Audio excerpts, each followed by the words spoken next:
n'umwami n'umwami yarazutse mu bapfuye n'umwami indimi zose zigeza tura ko Yesu ari umwami. Alléluia, Jésus est Seigneur, il est sorti du tombeau.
Jésus est Seigneur, Yesu n'umwami. Hallelujah. Turashimira Imana ituhaye uyu munsi wa Pasika. Ndabifurije mwese umunsi wa Pasika mwiza. Je vous souhaite tous une joyeuse Pâques. Joyeuse Pâques. Yeah. Umunsi wa Pasika ni umunsi udasanzwe. Le jour de Pâques, c'est un jour inoubliable, le jour de la délivrance, umunsi wo kubohoka. Buriya mu mateka mu bihugu byose haba umunsi wo kubohoka, umunsi abantu bava mu bucakara. Dans chaque pays, il y a toujours un jour peut-être de l'indépendance, ou bien le jour où le pays a été délivré par les autres qui les opprimaient. Et ce jour-là, ça devient le jour de la liberté, le jour qu'on ne peut pas oublier. Pour nous les chrétiens, le jour de Pâques, la fête de Pâques, c'est une fête de la délivrance, où Dieu nous a délivrés de l'esclavagisme de Satan pour la liberté en Jésus-Christ. Umunsi wa Pasika, ni umunsi biziriza ku isi yose, umunsi twiziriza gupfa no kuzuka kwa Yesu, ariko igitambo Yesu yatanze ni umunsi twabohotse. Hallelujah. Ni umunsi twari imbata, Imana iduha kubohoka. C'est un jour où Dieu nous a délivrés à travers Jésus-Christ de l'oppression de Satan pour voir la liberté, pour avoir la liberté en Jésus-Christ. Alléluia. Est-ce qu'on peut prier pour dire merci au Seigneur et demander sa grâce et que sa parole puisse être une bénédiction. Père, c'est dans le nom de Jésus que je viens pour te demander que tu puisses nous parler. Mana ni mu izina rya Yesu nje ngusaba ngo uvugane natwe uyu munsi wa Pasika. Data uje ndakwinginze uza kumva imessage wese ize kumana kumubera umugisha. Data uje. Père, je te demande que tout ce qui va écouter ce message soit béni par ton esprit saint, qu'il puisse comprendre les mystères de Pâques. Data uje urakoze. Je chasse tout esprit de distraction et que le Seigneur bénisse tous ceux qui vont écouter ce message. Ndasabye ngo maraso yawe akubite hasi imigambi yose ya Satani kandi uza kumva iri jambo rimubera umugisha. Amen. Le jour de Pâques, fête de Pâques, c'est un jour inoubliable, c'est un jour extraordinaire. C'est le jour où Dieu a délivré son peuple de l'esclavagisme n'umunsi imana yakuye ubwoko bwayo mu buretwa, yakuye ubwoko bwayo mu buretwa, umunsi imana yabukuye ku munsi y'uburetwa Pharaon yari yarabushizemo abuha ukwidegembya. Nous allons voir la parole de Dieu. Excusez-moi. Nous allons voir la parole de Dieu. La parole qui est dans Exode chapitre 12, le verset Exode 12, on peut commencer le verset 8. Cette même nuit, on en mangera de la chair, on la mangera rôtie. Là, c'est le jour de Pâques. On fait avec de pain sans levain et des herbes amères. Vous ne les mangerez pas à demi-cuit, ni bouilli dans l'eau, mais il sera rôti au feu, la tête avec les pattes et les entrailles.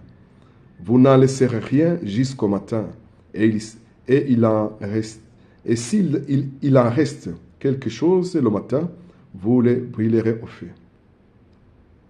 Voici comment vous les mangerez. Une ceinture à vos reins, vos sandales aux pieds et votre bâton à la main, et vous les mangerez à la hâte. C'est la Pâque de l'Éternel. Alléluia. Cette nuit-là, je parcourrai le pays d'Égypte et je frapperai tous les premiers-nés du pays d'Égypte, depuis les hommes jusqu'au bétail. Et j'exercerai de jugement contre tous les dieux de l'Égypte. Je suis l'Éternel. Le sang vous servira de signe sur la maison et vous serez, le sang vous servira de signe sur les maisons où vous serez. Je verrai le sang, je passerai au-dessus de vous et il n'y aura pas sur vous. Et il n'y aura pas sur vous de fléau destructeur quand je frapperai le pays d'Égypte. Ce jour sera pour vous un souvenir et vous le célébrerez comme une prescription perpétuelle chaque génération. Amen.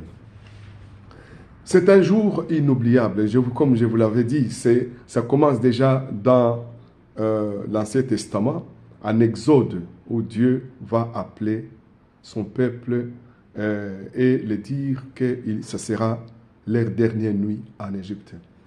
N'umunsi udasanzwe Imana yabwiye abanyisirayeli yuko izaba ijoro ryabo rya nyuma kuko igiye kubakura mu buretwa. Reka nsome mu Kinyarwanda nabyo tuze kubyumva neza. Ni mu Kuva igice cya 12 umurongo w'8. Muri iryo joro bazarye inyama zawo zokeje, icyo ni igitungwa, bazirishe imitsima idasembuwe, bazirishe n'imboga zisharira. Nimuzazirye mbisi cyangwa zitetse, kiretse zokeje. Igihanga cyawo n'iminono yawo nibyo mu nda byawo. Nimuzagire icyo musiga ngo kirare. Iziraye muzazose. Uku abe ariko muzazirye mukenyeye, mukwese inkweto, mwitwaje inkoni. Muzazirye vuba vuba, iyo ni Pasika y'Uwiteka. Kuko muri iryo joro nzanyura mu gihugu cya Egiputa, nzica abana b'imfura bose bo mu gihugu cya Egiputa, imfura n'abantu n'uburiza bw'amatungo n'imana z'abanyegiputa zose. Nzasohoza amateka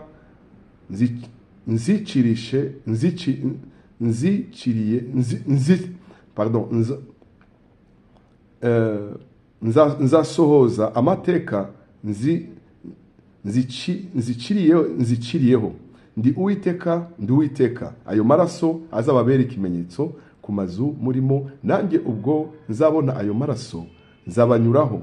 Nta cyago kizababaho ngo kibarimbure ubwo nzatera igihugu cya Egiputa, kandi uwo munsi uzababere urwibutso.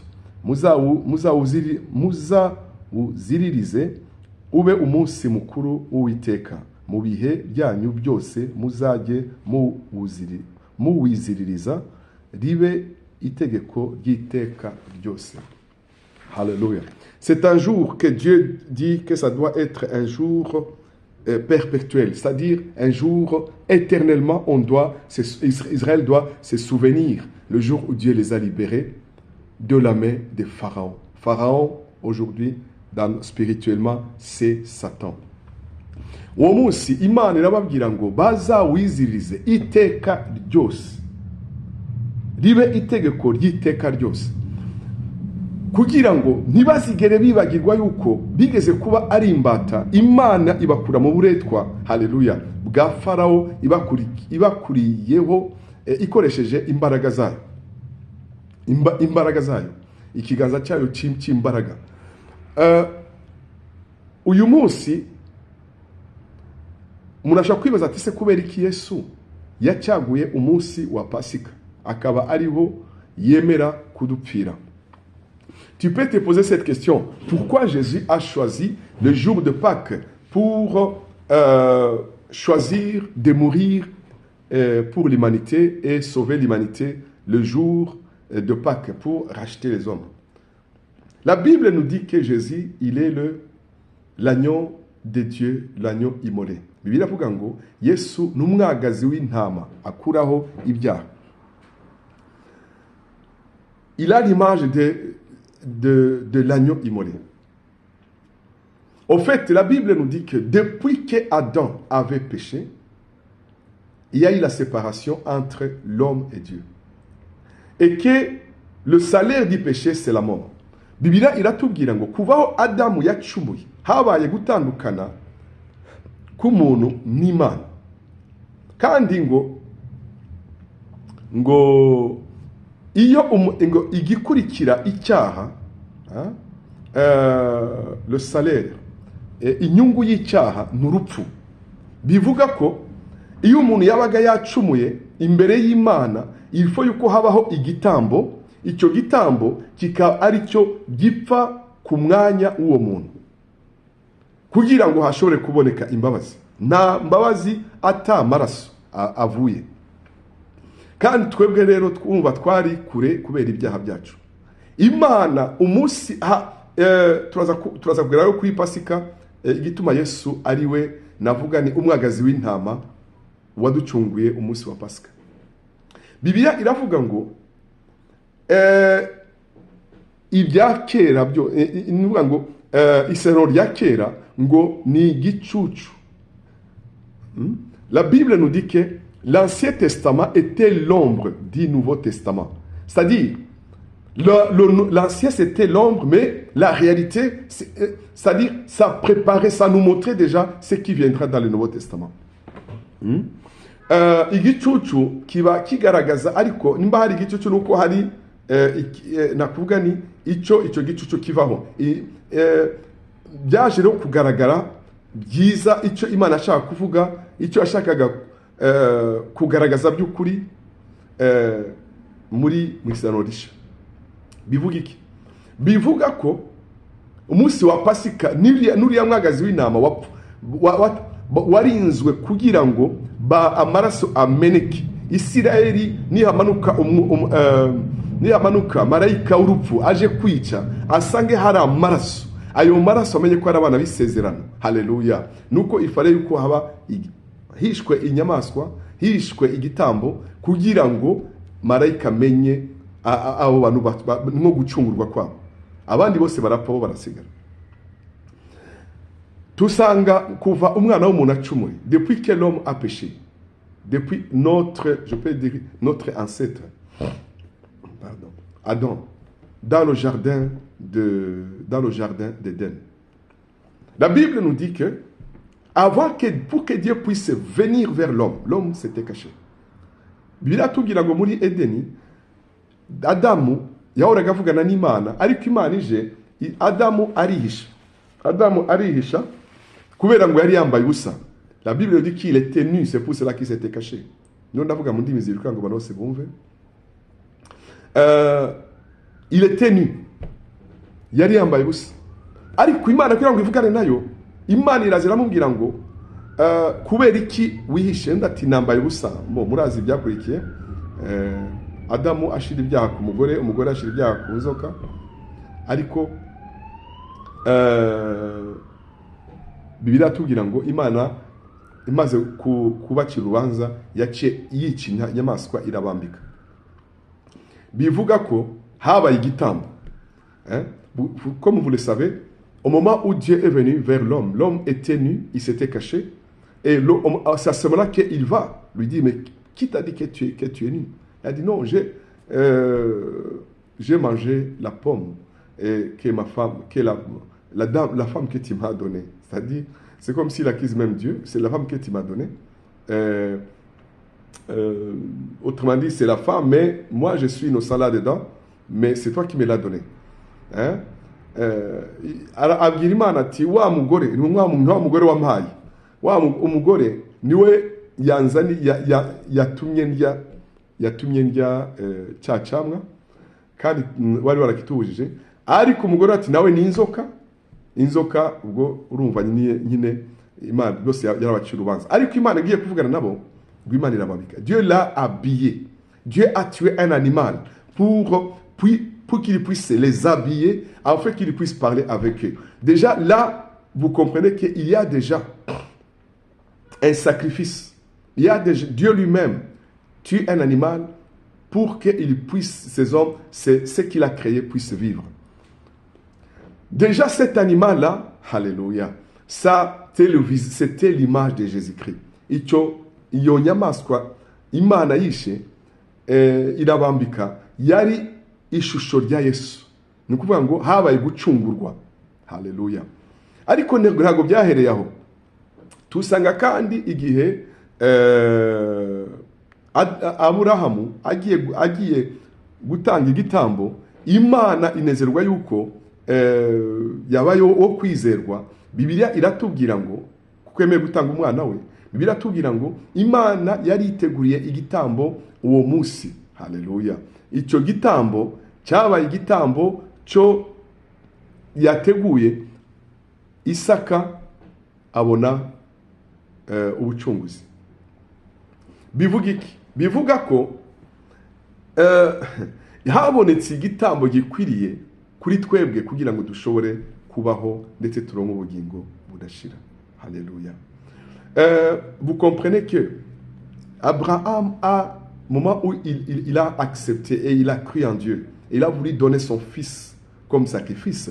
Dieu, alléluia, ça lui a plu de voir qu'il était dans l'obéissance. Dieu avait prévu un animal qui a remplacé Isaac. Isaac a été racheté. Et ça, c'était aussi l'image de Jésus-Christ. Amen.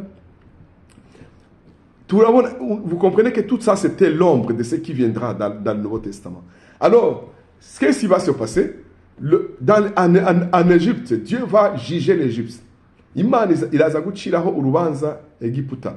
Ivuge ngo ngiye guhana Egiputa kubera ibyaha byabo, kubera nditse nuko bamfatiye imfura yanjye bamufata bayifata nki ubugwati iba imbata. Haleluya. Mais marayika kugira ngo namanuka abacire navuga ni aze kurimbura Imana uburakari bw'Imana bumanuke, kugira ngo nihaze kuboneka Imana nize kubavanga ndetse n'Abanyisirayeli nabo, Imana ikibabwira ngo bice inyamaswa. Cyari umunsi wa nyuma ati haze kuba iri joro muze kwica inyamaswa, mufata amaraso yayo muyashire ku muryango, kuri lento. Haleluya.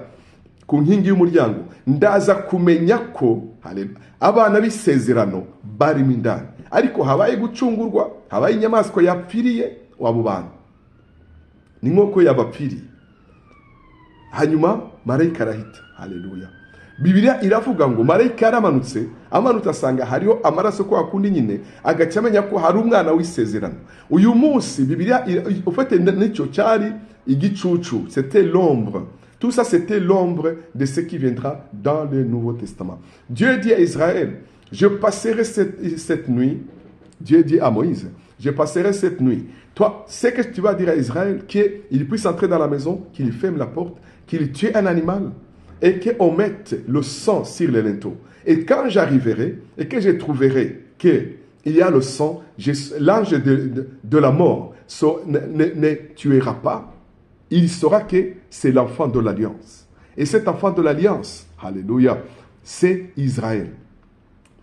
Nicyo gituma Yesu yaje le jour de Pâques, Jésus dit, bon, maintenant, ce qui était l'ombre sera maintenant une réalité. Ce qui était prophétique, maintenant sera un accomplissement de la prophétie. Ni ukuvuga ngo ibyari ubuhanuzi, ibyagaragaza ibizaba bigiye uyu munsi kuba, haleluya, ibifatika. Ngiye kuba cya gitambo cy'ukuri. Dieu, haleluya.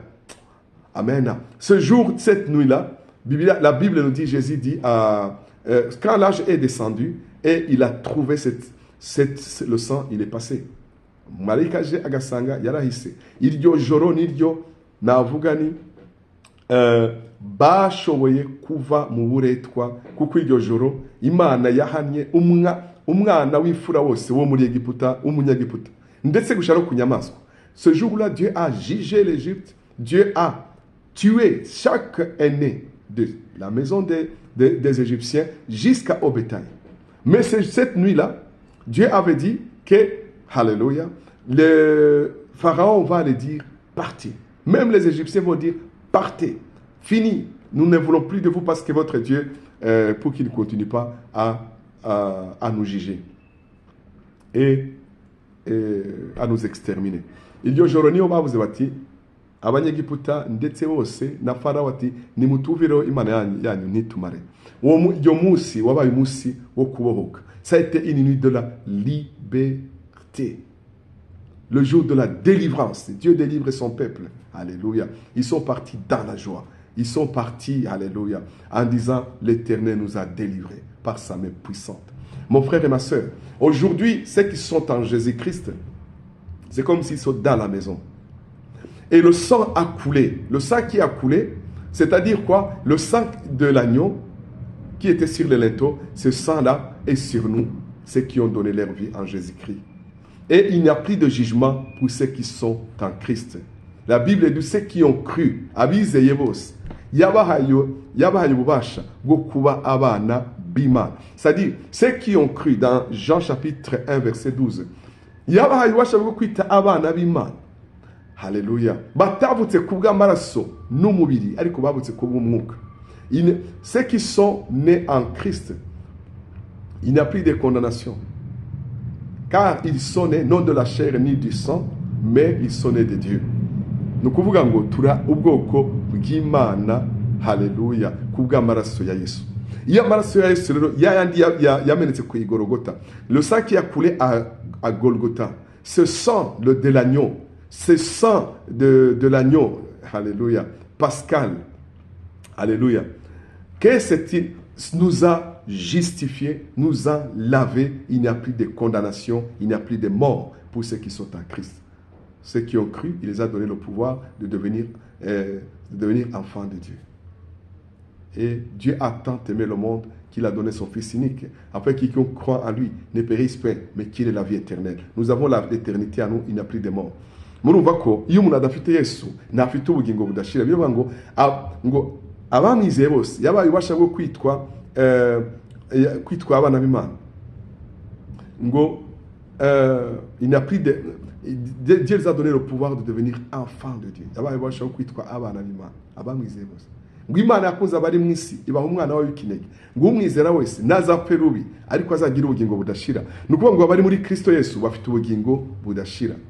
Kubera iki? Kuko amaraso y'umwagazi w'intama aturiho, nta rubanza. Bivuga ko Imana Pâques biravuga ngo ni ugucungurwa, ni umunsi wo gucungurwa kwacu, ni umunsi wo kubohoka kwacu, ni umunsi itoro ryavutse. Le jour de Pâques, c'est le jour où l'Église est née. Alléluia. C'est le jour où, alléluia, toi, Dieu a enlevé la condamnation pour ceux qui sont en Jésus-Christ, ceux qui vont croire en Jésus-Christ. Alléluia. Alors ce jour, nous devons louer Dieu. Christ est mort et il est ressuscité. et il est à la droite du Père et il intercède pour nous. Yesu yarapfuye arazuka, uyu munsi turiziriza kuzuka kwe. Kuko Yesu ari muzima, natwe turi bazima. Parce que Jésus est vivant, nous aussi nous sommes vivants. Alléluia. Ceux qui sont en Christ, mon frère.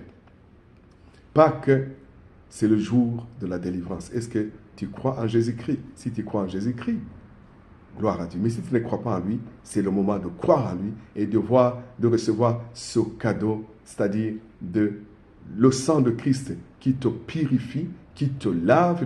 Tu deviens l'enfant de l'alliance, l'enfant de Dieu, et là tu reçois la vie éternelle en Jésus-Christ. Béni soit l'Éternel. Nimba ufite Yesu Imana ishimwe, ariko nimba utamufite, nimba utaramwizera, nimba utari umwana we, umwakire uyu munsi kugira ngo ube umwana w'isezerano, amaraso ya Kristo akugeho, kuko ngo nta gukirwa imanza kw'abari muri Kristo Yesu. Ahubwo ngo ibya kera byarahise, ibintu byose byabaye bishasha. Yesu ni ibintu gusa biri simple, we gusa no kumwakira ukinjira muri Kristo, amaraso ya Kristo akakweza, ndetse akakubera nk'ikimenyetso naho nta rupfu ruzakugeraho, ndetse ni Yesu naza cyangwa ukanagitaha kare cyangwa tugataha kare, tuzazukana nawe, kuko urupfu rudatudufitiye imbaraga ko turi muri Kristo Yesu. Imana ibaha umugisha kandi Pasika nziza, umunsi wo kubohoka. Je vous souhaite tous joyeuse Pâques, que cette Pâques soit une fête de la délivrance, une fête de la liberté. Et ce qui était lié soit délié dans ta vie, ce qui était mort, que Dieu les ressuscite par la puissance de la résurrection de Christ. Amen. Soyez bénis et joyeuse Pâques encore. Amen.